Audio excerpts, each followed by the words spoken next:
திருவள்ளூர் மாவட்டத்தில் சிறுமி வன்கொடுமை வழக்கில் கைது செய்யப்பட்டிருக்கூடிய அசாமை சேர்ந்த இளைஞர் தற்போது மருத்துவமனைக்கு அழைத்து செல்லப்பட இருக்கிறார். விவரங்களுடன் நம்முடைய சிறப்பு செய்தியாளர் செல்வசூரியன், விவரம் என்ன?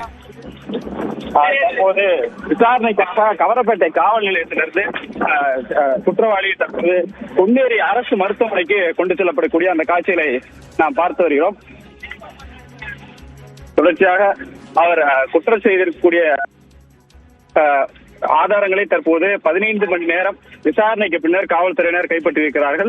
அவரை நீதிமன்றத்தில் அடைப்பதற்கான அந்த நடைமுறை என்பது தற்போது தீவிரமாக தொடங்கி இருக்கிறது. தேவா செல்வசூரியன், இப்ப அதே உடையில தான் அந்த இளைஞர் இருக்கிறத பார்க்க முடியுது. காவல்துறை வெளியிட்டிருந்த புகைப்படத்தில் என்ன டிஷர்ட் போட்டிருந்தாரோ அதே நிறத்திலான டிஷர்ட் அணிஞ்சிருக்கிறாரா? அதை ஏன் அவர் பணிபுரியக்கூடிய இடத்துல ஏன் அவர் துணி மாற்றுவதற்கான வாய்ப்பில்லை? இல்லை தொடர் காவல்துறையுடைய சோதனைகளால் அவர் எங்கேயும் நகர முடியாத நிலைமை ஏற்பட்டா? தொடர்ச்சியாக அவர் நேற்றைய தினம் 4 மணிக்கு அந்த ஆந்திர மாநிலம் சூழ்நிலைப்பேட்டையில கைது செய்யப்படுவதற்கு மிக முக்கியமான அந்த ஆதாரமாக அவர் அணிந்திருந்த அந்த உடைதான், அந்த ப்ளூ கலர் டிஷர்ட்டும் அந்த கருப்பு கலர் பேண்டும் தான் ஒரு காரணமாக இருந்ததை நம்மால் புரிய முடிகிறது. இதற்கு முக்கியமாக அவர் 14 நாட்களாக தொடர்ச்சியாக தேடப்பட்டு இருக்கக்கூடிய நிலையிலையும் அவர் தொடர்ச்சியாக அதே உடையை அணிந்திருக்கிறார். அது ஒரு முக்கிய காரணமாக அவர் சிக்குவதற்காக இருந்திருக்கிறது. தேவா, அது மட்டுமில்லாமல் நம்ம ஏற்கனவே பார்த்தபடி அவர் காவல்துறை தரப்பிலிருந்து அவரை பிடிப்பதற்காக வெளியிடப்பட்டிருந்த அந்த புகைப்படத்தில் கூட அதே உடையை அவர் அணிந்திருந்திருக்கார். அவர் ஏன் உடையை மாற்றவில்லை? அது மட்டுமில்லாமல் நேற்றைய தினம் பிடிபட்ட போது அவர் மாறி மாறி தகவல்களை தெரிவித்ததும் அவர் சற்று குடி மது போதையில் இருந்ததும் நேற்றைய காவல்துறை விசாரணையில தெரிய வந்திருக்கக்கூடிய நிலையில அவர் எந்த மாதிரியான மனநிலையில் இருக்கிறார் என்பது குறித்தான ஆய்வுகள் கூட தற்போது அந்த கொண்டு செல்லக்கூடிய அந்த மருத்துவமனை அறிக்கையில தெரிய வரும். செல்வசூரியன், இப்ப தொடர்ச்சியாக ஒரு சூலூர்பேட்டை ரயில் நிலையத்தில் அடிக்கடி பயன்படுத்தியிருக்காரு. சனி ஞாயிற்றுக்கிழமைகளில் அவர் பணி நேரத்தை தாண்டி அந்த 2 நாட்களில் அவர் எங்கே ஒரு டூர் போகிற மாதிரி போவார் அப்படின்ற தகவல் இருக்குது. அவருக்கு முன்பின் தெரியாத இடம் அப்படின்னு இதை கருத முடியுது. பிற மாநிலத்தை சேர்ந்தவர் அப்படின்றதுக்காக இங்கே அவருக்கு தெரிஞ்ச இடங்கள் என்னென்ன, அவருடைய மாடஸ் ஆப்ரேண்ட் எந்த மாதிரியான குற்றங்கள் அவர் கடந்த காலம் ஈடுபட்டிருக்காரு, அவர்கிட்ட மொபைல் ஃபோன் இருந்ததா, இந்த மாதிரியான சோதனைகள் ஏதாவது மேற்கொள்ளப்பட்டிருக்கா? அவர் தொடர்ச்சியாக சனி ஞாயிறு கிழமைகள்ல விடுமுறை தினங்கள்ல அவர் வேலை செய்யக்கூடிய அந்த தாபாவில் இருந்து வெளியே சென்று, அதாவது கையில கத்தி வைத்திருப்பதாக நமக்கு ஏற்கனவே காவல்துறை விசாரணையில கிடைத்த தகவலின் அடிப்படையில் நம்ம தெரிவிக்கிறோம்.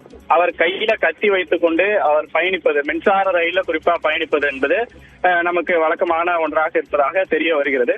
இதற்கு முக்கிய காரணம் என்னவென்றால் அவர் இதுபோல தொடர்ச்சியான குற்றங்கள்ல நீண்ட காலமாக ஈடுபட்டிருக்கலாம் என்கிற சந்தேகத்தை எழுப்பக்கூடிய நிலையில தற்போது காவல்துறையினர் விசாரித்த அடிப்படையில அவர் இந்த ஒரு குற்றத்தை மட்டுமே செய்ய வந்திருப்பதாக முதல் கட்ட விசாரணையில மட்டுமே தெரிய வந்திருக்கிறது. தொடர்ச்சியாக விசாரணை என்பது தொடர்ந்து சென்று கொண்டிருக்கக்கூடிய நிலையில அவர் என்ன மாதிரியான குற்றத்தை செய்யக்கூடிய நபர், அவர் ஏன் தினமும் அதாவது வாரந்தோறும் பயணிக்கிறார், எந்தெந்த இடங்களுக்கு பயணித்திருக்கிறார், அங்கு ஏதேனும் குற்றங்கள் செய்திருக்கிறாரா என்கிற ரீதியிலான அந்த பரிசோதனை, அந்த ஒரு விசாரணையும் எதிர்காலத்துல தொடங்கி நடத்தப்படும்.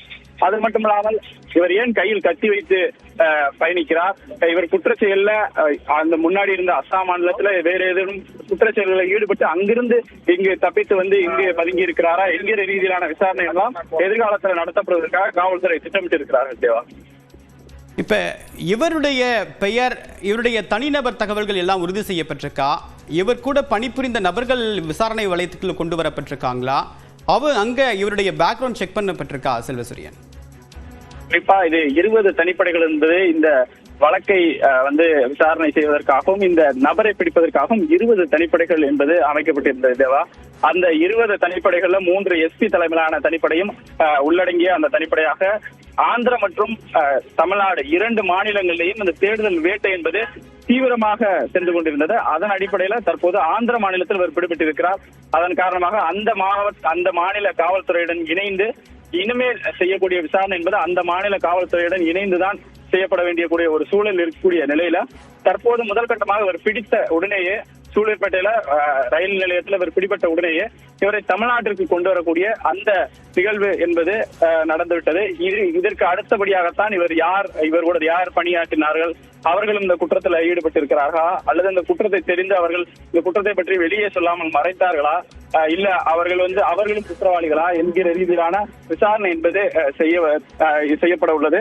முதல் கட்டமாக சிசிடிவி மற்றும் அந்த குழந்தை கொடுத்த தகவலின் அடிப்படையில இவர் ஒருவர் தான் அந்த குற்றத்தில் ஈடுபட்டிருக்கார் என்பதன் காரணமாக முதலில் இவரை கைது செய்து சிறையில் அடைப்பது காவல்துறையின் முக்கிய நோக்கமாக இருக்கிறது. தேவா, விரிவான தகவலுக்கு நன்றி செல்வசூரியன்.